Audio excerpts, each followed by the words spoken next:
Hey guys, welcome to a new video. Today we're going to talk about the differences between a mirrorless and a DSLR camera and which one is the best one for you. Let's go. So if you follow this channel for a while now, you know that I'm a Canon shooter, so if I use any examples, it's going to be with Canon cameras. That's not to say that Nikon or Sony or whatever, that they don't do good cameras. Of course they do. It's just that I'm used to the Canon system, so that's why I'm going to be mentioning Canon cameras. That's all.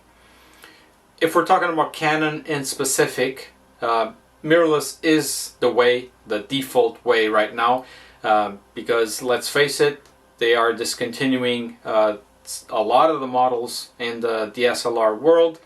They're just not making and putting their money into the DSLRs the way they are into mirrorless. It's obvious that Canon's future will be in the mirrorless system. Now, should that make you decide and just get a mirrorless instead of DSLR? Not necessarily. With DSLRs you get really good value for your money. The lens range is much bigger than the RF lens range, for now at least. So in the used market as well, you get a lot more to choose from, I suppose. And you also get to use third-party lenses, for example, like the likes of Tamron, Sigma, etc. Whereas with the RF mount, you're stuck with Canon lenses. Now, if we want to be very picky and we're talking about the top-of-the-line lenses, so for sports photography, you have them both in the RF mount and the EF mount. Okay, so if that's your only deciding factor, then you know the big technology, the new technology is going to be with the RF mount, and the new lenses are going to be done for that mount as well. But if we're talking about a more generic lens range, I suppose, the F mount still has a big chunk of the market, the used market as well, plus the fact that you can use third-party lenses for a lot of people is a big deciding factor whether to go for one or the other. Let's just go back to the start just for a second to explain the main basic differences between the two. And I got my notebook here just to read one sentence that explains it quite well. So DSLR stands for digital single lens reflex. So the way it works is the light hits the mirror angled at 45 degrees, and that light goes straight up into the optical viewfinder, which allows you to see precisely what the lens is looking at.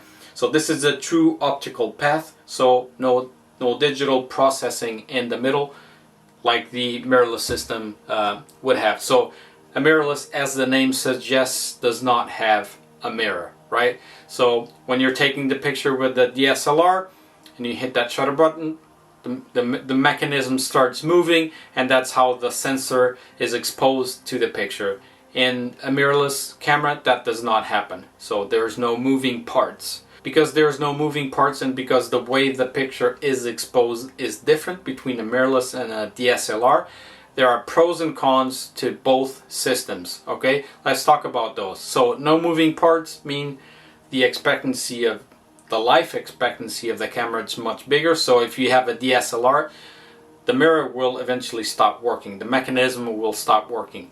The higher the camera is, like the higher to the top of the line it is, the higher the life expectancy will be. You can be assured that if you buy the top of the line of a DSLR, it's going to last you a lot longer than, say, an entry camera DSLR. With a mirrorless, there is no mirror, so you're not actually having moving parts when you're actually taking a picture.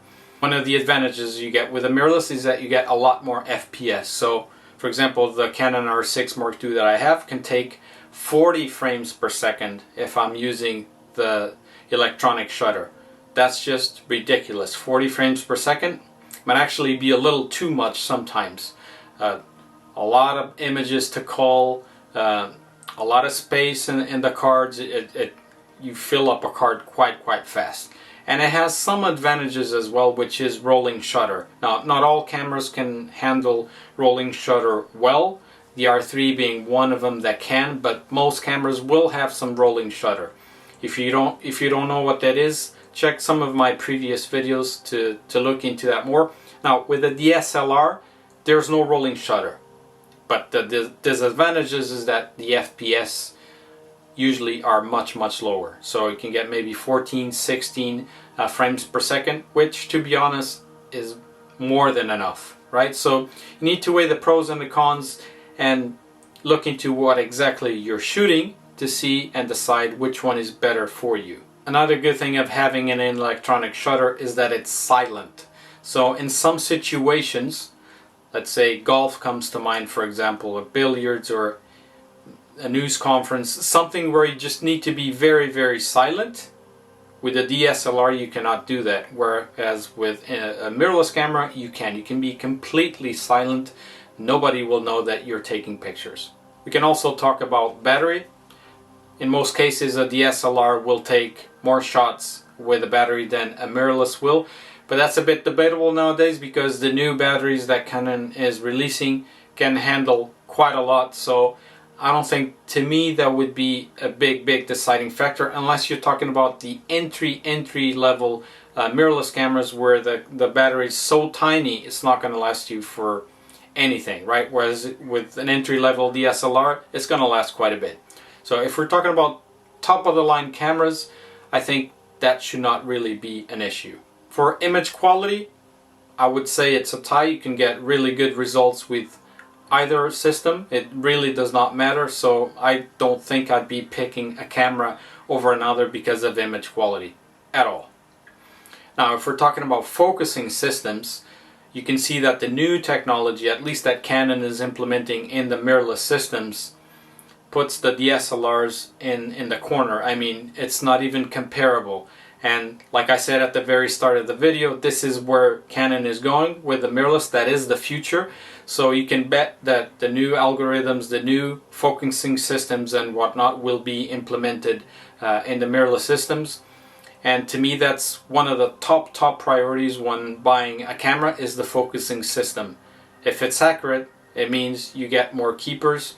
If you get, pictures that are in focus, that's what matters. Out of focus pictures, you don't want those. So that's one big deciding factor, at least for me, is the focusing system, and the ones that can be found in the new mirrorless cameras from Canon are just absolutely outstanding. Another really cool thing about the mirrorless system is that when you're looking through the viewfinder, you have the simulated exposure, so you can see exactly if you're underexposed, overexposed. Obviously it's not going to show you if you're using really slow shutter speeds, it's not going to show you the dragging effect and whatnot, but it's really cool to see this is how the picture is looking. Is it underexposed, is it overexposed, and you can see that in real time. I really appreciate that.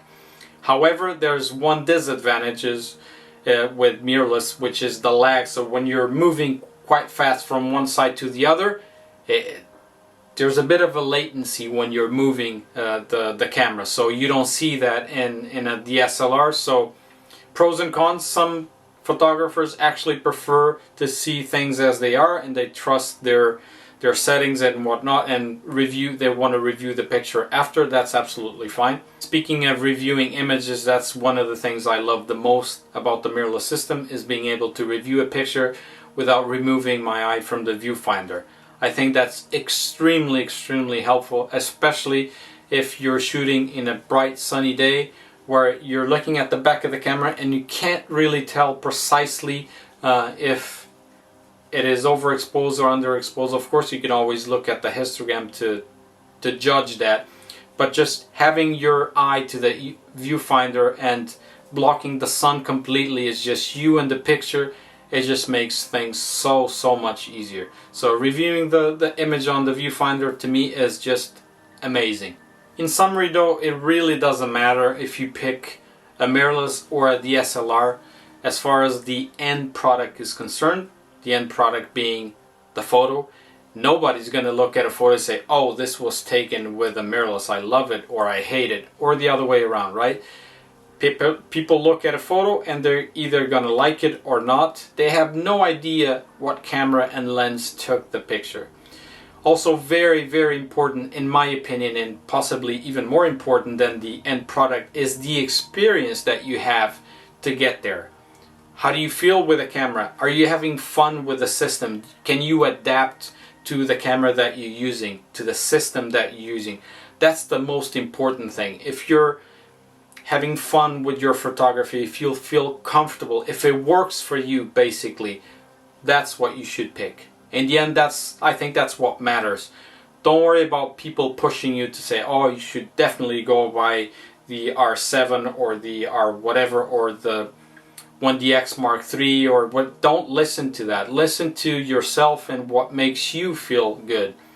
That's what matters in the end. If you're having fun with photography, you'll have fun with what works for you, whether that's a mirrorless or a DSLR or both. I think that's the main objective of this video, is that to show you or talk about some of the differences between the two different systems. But at the end though, you need to make that decision and choose whatever works for you. That's it for today, guys. If you enjoyed this video, don't forget to hit that thumbs up. Subscribe to the channel if you aren't already. Until next time, take it easy, guys. Stay safe.